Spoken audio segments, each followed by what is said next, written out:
Un après-midi ensoleillé, un groupe d'amis composé de Léa, Sam, Emma et Hugo se retrouvait dans le jardin de Léa pour jouer. Au fond d'un vieux grenier, ils avaient découvert une boîte en bois sculpté, ornée de motifs étranges et de signes mystérieux. Intrigués, ils décidèrent de l'ouvrir. À l'intérieur, ils trouvèrent une feuille de papier et un stylo.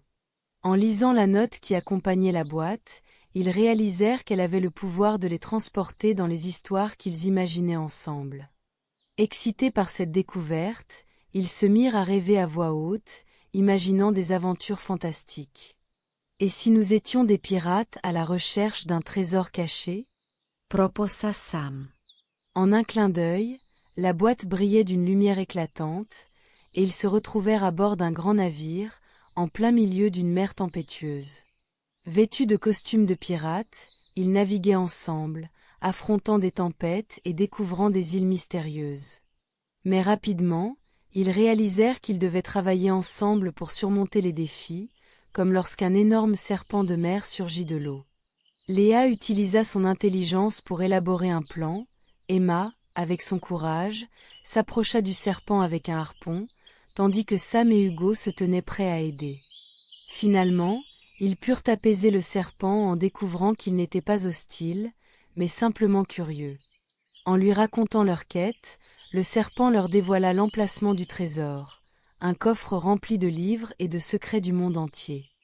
Une fois de retour, le groupe se mit à déballer le trésor. Au lieu de simples pièces d'or, ils trouvèrent des livres remplis d'histoires, d'apprentissage et d'aventures. Chaque livre les emmenait dans des mondes différents, les faisant réfléchir sur des thèmes variés: l'amitié, le respect de la nature, la persévérance.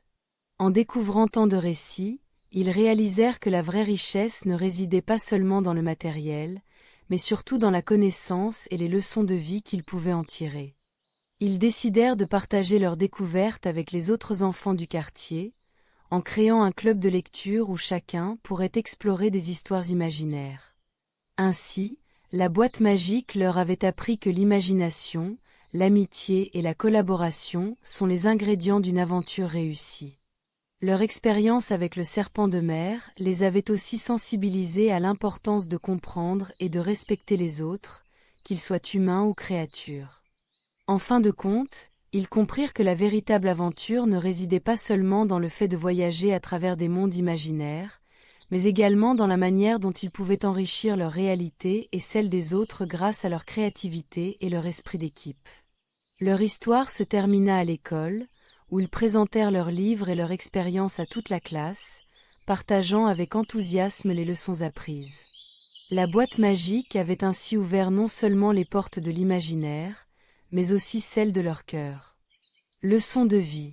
La véritable richesse réside dans la connaissance, l'amitié et le respect des autres.